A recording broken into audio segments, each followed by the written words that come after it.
Le conseil municipal à Tarascon est composé de deux groupes politiques. Le groupe majoritaire de Monsieur le maire UMP, composé de 25 élus, et le groupe de l'opposition Tarascon-Bleu Marine, composé de 8 élus.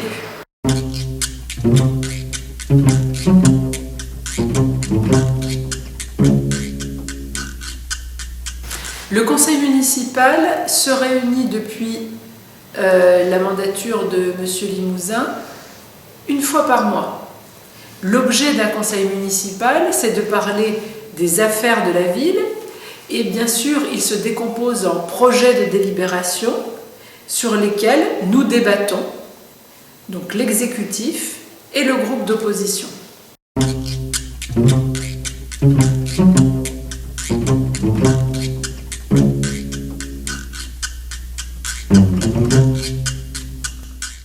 Mardi dernier a eu lieu notre dernier conseil municipal, mardi 23 juin, et la délibération, le projet de délibération le plus important était le compte administratif 2014.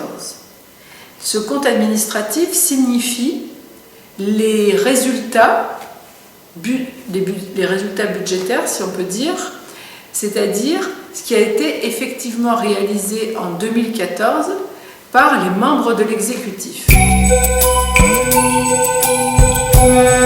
Pour vous faire une idée objective de ce qui se passe au conseil municipal de Tarascon, nous nous sommes donnés comme objectif, et nous le faisons régulièrement, de filmer le conseil municipal. Ce support va vous permettre de regarder la réalité de ce qui se passe dans ce conseil municipal.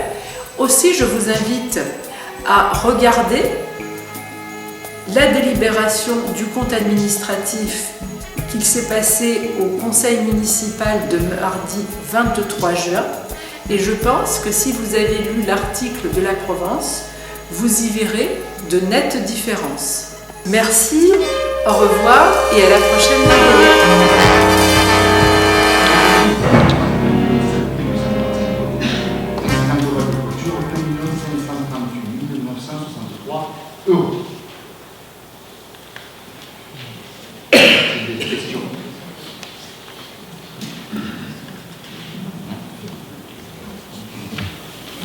Alors, monsieur le rapporteur, suite au débat que nous avions eu lors du budget collectif 2015 et au regard de ce compte administratif, effectivement, on peut dire qu'il y a une belle masse budgétaire, un peu plus de 23 millions d'euros, et que c'est bien équilibré. Oui, si vous voulez, je ne suis pas expert comptable, donc je vais employer les mots. Mais je pense que les mots sont compréhensibles par les gens qui sont dans cette assemblée. Voilà. Donc plus de 23 millions d'euros bien équilibrés. Avec donc plus de 21 millions de charges et plus de 23 millions de recettes. Quant à la section d'investissement, idem, un résultat de plus de 2 230 000 euros. Et donc voilà, donc équilibré, j'allais dire rien à signaler. Toutefois, ce compte administratif confirme les remarques que notre groupe avait faites lors de la présentation du budget primitif 2015, à savoir que donc vous claironnez, que vous opérez des économies, vous venez de le redire. Or, moi j'ai vu à la page 6, si vous voulez bien regarder à la page 6,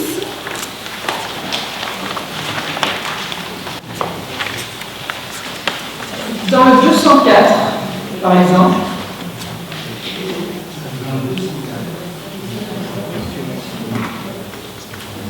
les chiffres indiquent des augmentations significatives, ou plutôt à la page 7, non, pas la page 7,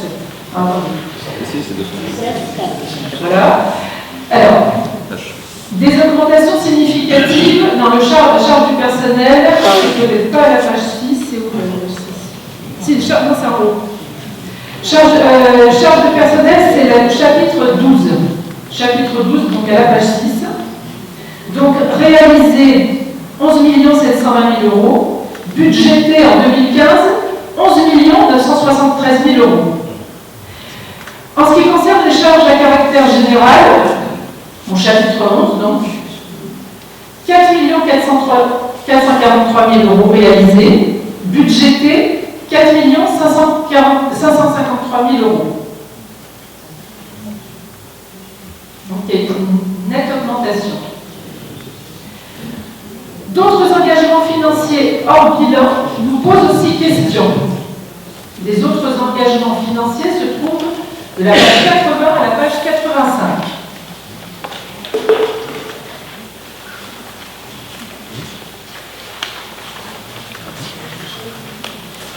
Alors, donc effectivement, est-ce que c'est juste si je dis engagement financier hors bilan?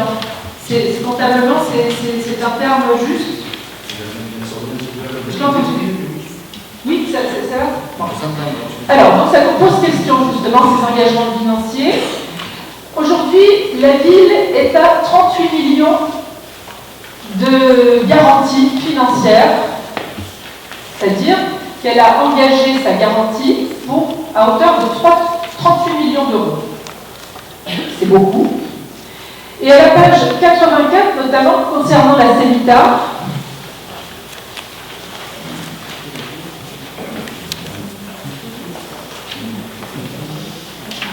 la question que je me pose, c'est quelle garantie avons-nous de ne pas payer les emprunts restants, considérant les emprunts restants sont payés. Mais alors pourquoi c'est écrit sur cette page? Voilà, c'est-à-dire que... Je pense que vous parlez de la vente de la CEMITA. Non, je parle de la garantie des emprunts. Voilà. Alors, d'autre part, nous souhaiterions connaître aussi le lien avec la mairie de toutes ces sociétés, là, qui sont présentées sur ces pages, de toutes ces sociétés auxquelles vous garantissez les emprunts. Quel est l'intérêt pour les Tarasconnais de garantir les emprunts de ces différentes sociétés? Page 95.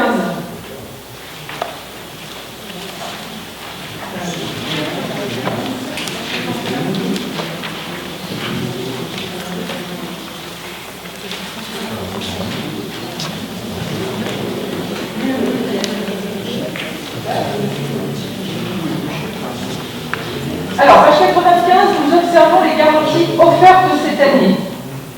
Celles attribuées à Marseille Aménagement nous interpellent. Pourquoi nous offrons cette garantie d'emprunt à Marseille Aménagement?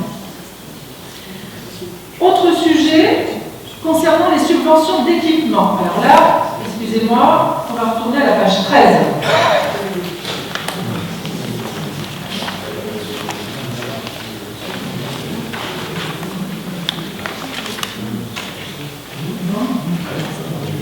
Alors, concernant les subventions d'équipement, à la page 13, j'observe que 157 000 euros sont prévus pour le projet DIGNOR, intermédiaire du Syndic Madrel, donc c'est l'organisme, un des organismes auxquels nous adhérons. Pourriez-vous préciser à quoi correspond précisément cette dépense de 150 000 euros prévue? À la page 13 aussi, je remarque qu'en 2014 a été annulée la subvention d'équipement pour la piscine. Donc, pourquoi cette subvention d'équipement a été annulée? Puisque nous savons que cette piscine, en l'occurrence pour que les scolaires puissent continuer à y aller, eh bien, elle mérite une restauration. Cinquième domaine, une autre ligne qui me pose question, c'est à la page 77.